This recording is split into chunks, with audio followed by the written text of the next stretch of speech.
Los Angeles, Los Angeles. I told you, never once did I doubt this for a second. Common sense, critical thinking, and wrestling understanding pointed to Brock Lesnar defeating John Cena at SummerSlam. I said that from day fucking one. I was a little bit irritated during the buildup of this main event because I could not believe how many cynics there were out there in their pissy little whiny Cena-hating ways that swore up and down that not only was John Cena going to score another victory over Brock Lesnar, but that he was going to squash Brock Lesnar.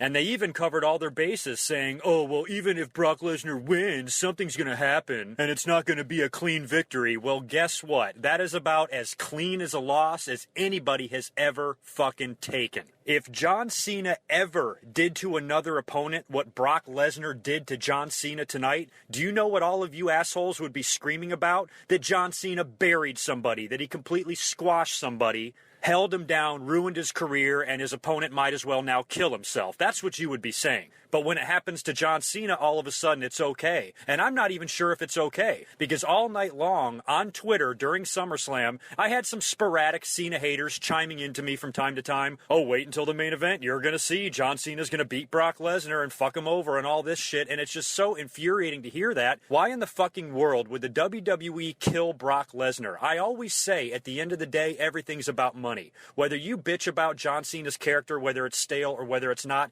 it doesn't fucking matter. At the end of the day, he draws millions of dollars per year for the WWE. And they are not going to change him until that changes. And that's just the way it is. Yes, 20 years ago, they would have turned John Cena heel a long time ago. But things were different 20 years ago, just like things were different 15 years ago during the Attitude Era. It's not the same time. You have to fucking let it go. But like I said, it's about money. Think about how much the WWE is paying Brock Lesnar. Think about what a big money player he is. It would literally cost the WWE God knows how many millions of dollars if they were just to end, kill, and squash Brock Lesnar's momentum 4 months after he defeated The Undertaker's WrestleMania streak. Brock can win this title at SummerSlam, defeat a huge opponent like John Cena right after beating The Undertaker at WrestleMania, build himself up as a huge heel, a monster, unstoppable WWE champion who can be built up for a huge main event in the future, whether that be later this year, Survivor Series, Royal Rumble, next year, WrestleMania, who knows. But Brock Lesnar is now probably the most important guy on the roster. He didn't go out there and defeat John Cena.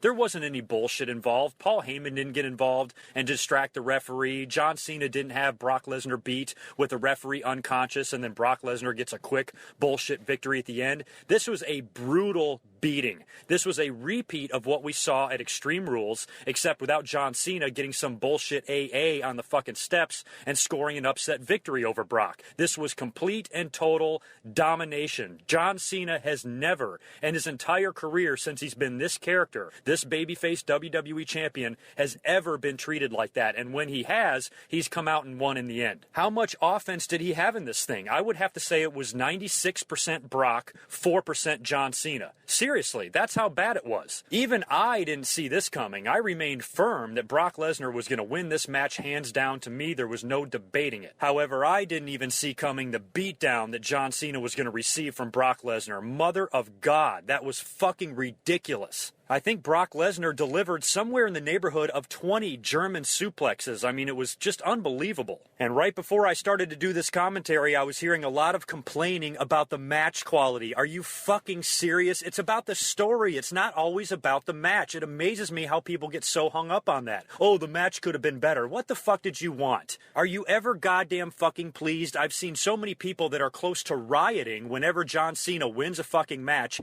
Here he gets absolutely dominated, decimated, humiliated, and degraded in front of millions of people on worldwide pay-per-view, and you're pissed? Are you fucking kidding me? Jesus Christ, the stupidity runs so deep, you know, in some of these fans. It fucking blows my mind. I mean, everybody who hates John Cena, everybody who is sick and fucking tired of this fruity pebble motherfucker, they should be on a natural ecstasy high right now. There should be nobody happier in this world right now than Cena haters. But it seems like they're still pissed off. I think deep down, as sick as it sounds, they wanted John Cena to win just so they can act like a cunt. Well, guess what? Your uninformed teenage asses were wrong, and I knew you'd be wrong. And I would have been on your side bitching. I wouldn't have been as crazy as you, but if John Cena would have won tonight, I would have been pissed. because of all the reasons that I've outlined in the past 4 weeks. It would just make no sense. No other outcome in this match would have made sense other than Brock Lesnar winning. If John Cena would have won and would have retained his title, it probably would have been the worst thing the WWE ever did, because if that was the case,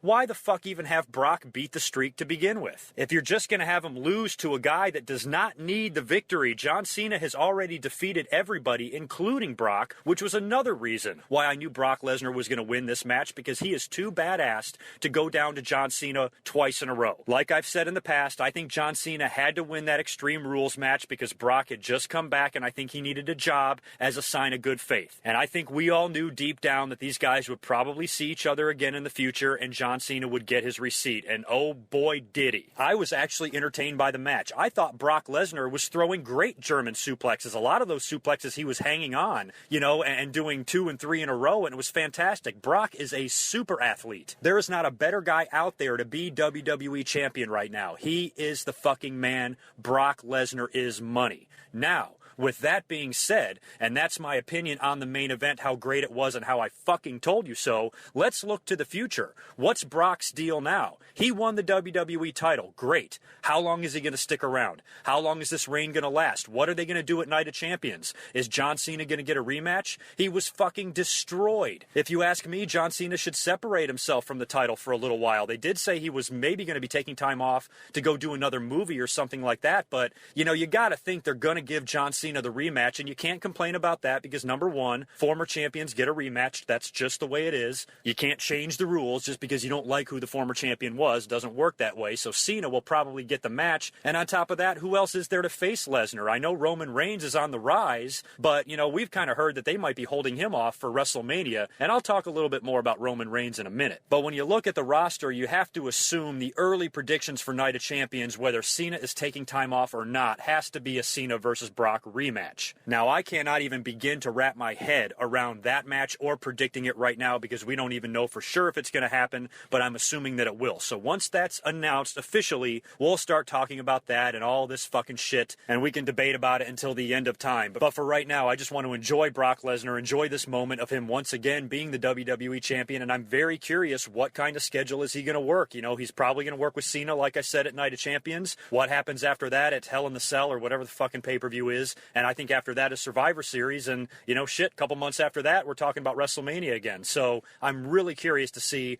what Brock's role will be, how long and how many dates he's going to work as long as he's WWE champion, and how long his reign will last. I don't want it to last 1 month. Brock Lesnar's schedule might require him to drop the WWE title at Night of Champions, but I hope not. If you ask me, the dominant performance that Brock Lesnar put on John Cena at SummerSlam, when you combine that with him ending the Undertaker streak at WrestleMania 30, I would love it if Brock Lesnar held that title until WrestleMania 31. If you ask me, that's the way it should be booked, but I think Brock's contract and his schedule might have to have them alter, how they would normally book something like this. But if you ask me, Brock is the fucking man now, and he needs to stay the man. I would like to see him continue his winning streak into next year. I think that would be fucking awesome. But, like I said, it all depends on how often Brock is going to work. So that gets the main event out of the way. As far as SummerSlam goes as a whole, I enjoyed the show. There were a few things about it that I didn't like. There was a lot of wrestling, which I did. There was very few. They only did a couple of backstage or side promos and network plugging. Yes, they did their fair share of it,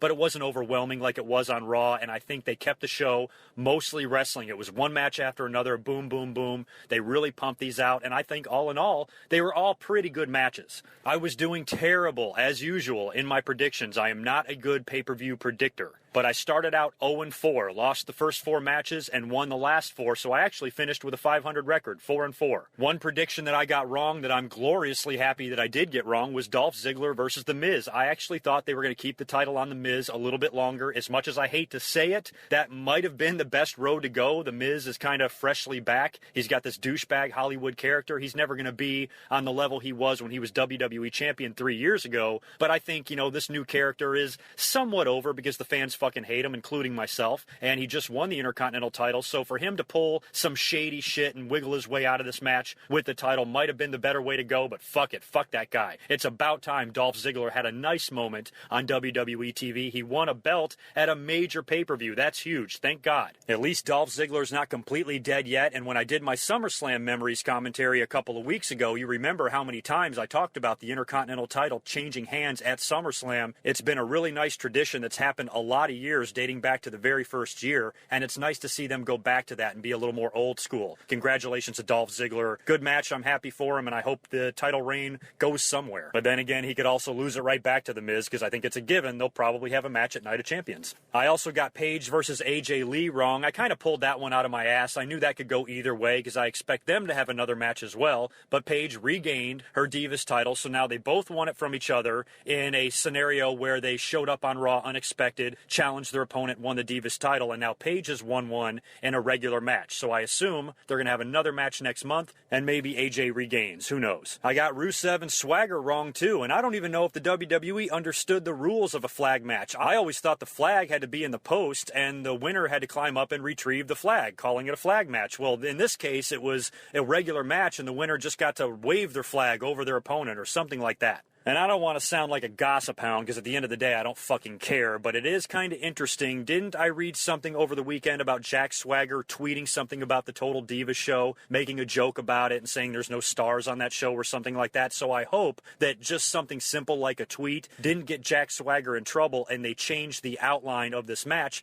and had him just lose to Rusev. I kind of thought Swagger could win the flag match, and then they would have one more match after that. But when you think about it, next month, like I've said, is Night of Champions. And I think only title matches happen at that pay-per-view, although CM Punk and Triple H did wrestle one year, so I don't know the exact rules, but I don't know if there would be room for a Rusev Swagger blow-off at Night of Champions, considering how many other matches they're going to have. So I think the WWE decided to go ahead and end this feud now, have Jack Swagger pass out to Rusev's finisher, and I think Rusev might actually go after the United States title. I think that's a belt they should put on him, and I think on Raw he should start a feud with Sheamus, and that match should take place for the title at Night of Champions, and Rusev should win. Some people like Rusev, some people don't like him. I'm a little bit in the middle right now, but if the WWE is going to insist on pushing him, then I think that's what they should do with him. I got Rollins and Ambrose wrong as well. This was a regular lumberjack match. I thought for sure Dean Ambrose was going to pull something funny, and his definition of lumberjacks and ours were two totally different things, but that was not the case. Regular lumberjacks, and the lumberjacks sucked dick. There was like 20 guys out there, and they could not contain Ambrose and Rollins, and they wound up fighting all the way into the crowd.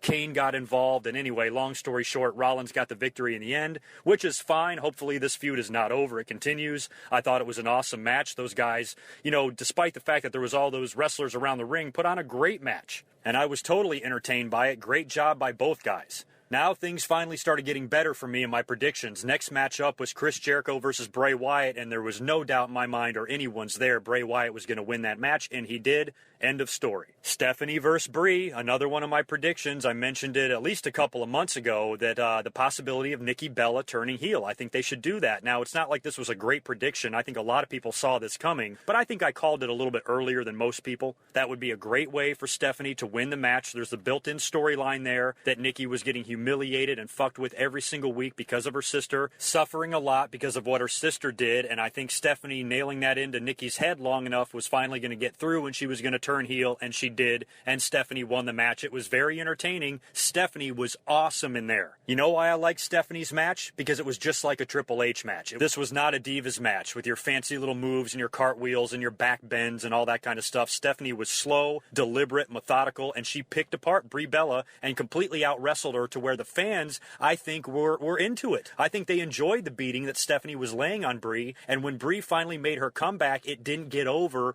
the way the WWE was thinking it would. Stephanie was almost so good in there that she, I think, unintentionally buried Brie. She was just too over. She was too good. The fans were into it. They were digging it. I think they liked everything about what she was doing in the ring, all the way down to her outfit, which I liked as well, and Stephanie looked good in there, and she looked a lot like her husband, and you can tell she was probably training with Triple H and learned a lot from him and wrestled a Triple H style match. It was pretty apparent right from the beginning that Brie did not stand a chance in winning this match, and she finally made her comeback in the end, but Nikki Bella turned heel, of course, and helped out Stephanie, and she won, and I predicted another one right. Now I'm 2-4.